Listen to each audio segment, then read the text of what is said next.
Ha! Sony's brand new A7 III is a full-framed, mirrorless monster that is capable of eating other cameras. Legitimately, it eats other cameras. It's only been a week, but I am in love with it.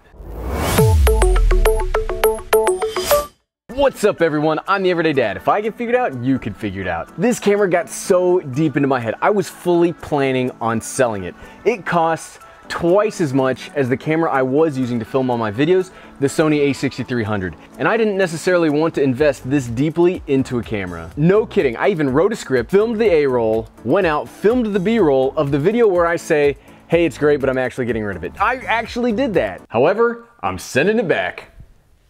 There is just something about the A7 III that keeps me coming back to it every single time, and I just cannot bring myself to get rid of it. Even though it's gonna crush the channel's finances for a little bit, I'm gonna keep this because this is, no kidding, my favorite camera I have ever owned. I even like this better than I liked the G9, and if you followed the channel for a while, you know I loved the G9.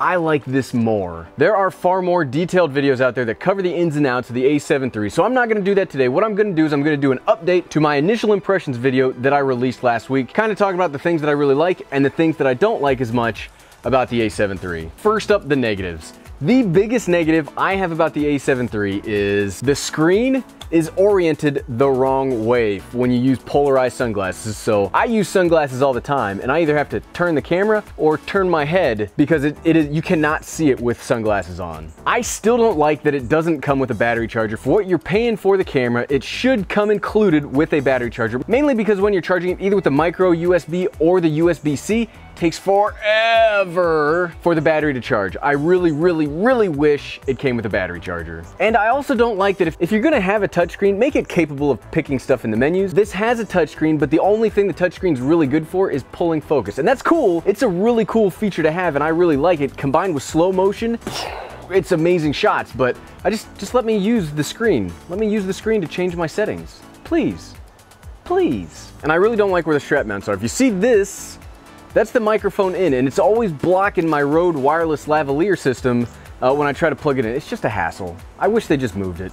You could have moved it somewhere else. No, who uses straps anymore anyway? I don't use straps. And clearly, if I'm not gonna use them, who's gonna use them? I'm sure there's lots of people that use straps out there. I apologize for offending the strap crowd. And I'm not even really gonna mention it that much, but I have made peace with not having an articulating screen. You know, I've been shooting on Sonys for about 4 or 5 months now. It's just something you accept that you will not have an articulating screen. I really like on the GH5 right now, I've got the articulating screen. It would be very nice to have. If Sony comes out with an A6700 that has an articulating screen, I would be very tempted to get rid of the A7 III for that, but you get used to it. Okay, now that terrible part's out of the way, let's talk about the things that I really like about the A7 III, because there's a lot if I'm willing to go from a camera that works perfectly well to a big beast that, you know, is way too expensive for a tiny YouTube channel to have. The S&Q setting makes filming in slow-mo a breeze. Not only that, but it lets you see the footage slowed down in camera, so you don't have to guess how the shot looked until you can slow it down in post. It's so nice to be able to do the slow motion, check it in camera and be like, okay, looks good, let's go. You don't have to take the footage, import it into your computer, slow it down in your editing program. It just all works in camera. Awesome. The full frame sensor. This sensor even lets this crappy cheap kit lens get a very nice shallow depth of field. It's incredible. This lens is not very good, it's not very fast. It can still get all the blurry background that makes talking head stuff look decent. Like we're on a prime lens right now, and I can get a better looking shot with this kit lens than on this actual prime lens, which is, it's all the sensor. It's all the sensor there. The sensor here is fantastic. Someday I'm gonna get a better lens, and once I get that better lens, I can only imagine how good it's gonna look. I can't wait. The Tamron 28-70, you need to release it like soon, Tamron. And if you want somebody to check it out as like a review, I've got a camera just waiting. If you want to send me a Tamron 28-70 when it's ready to go, I'll review it for you.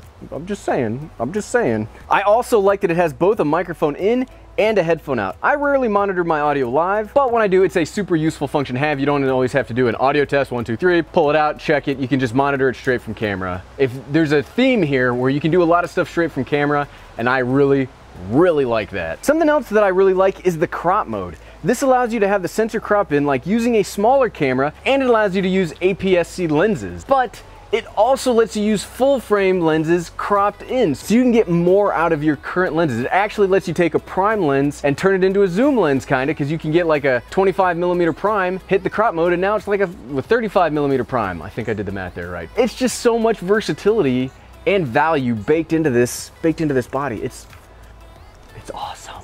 Awesome. I like the menu system. I like the knobs and dials. I like the customizable buttons. I like the screen. I like the dual card slots. I like being able to charge it and use it at the same time. I just really, really like the A7 III. It's a phenomenal camera. Sony has probably created the camera of the year right here. This will be the camera of 2018. I'm calling it right now. I mean, we're about a third of the way through. Who knows what could happen? The Mavic 2 could come out and then make me change my mind. So this is in the running for the camera of the year 2018. The A7 III is really one of the best options for solo content creators out there to get high quality shots for a not unreasonable price. Thanks for watching.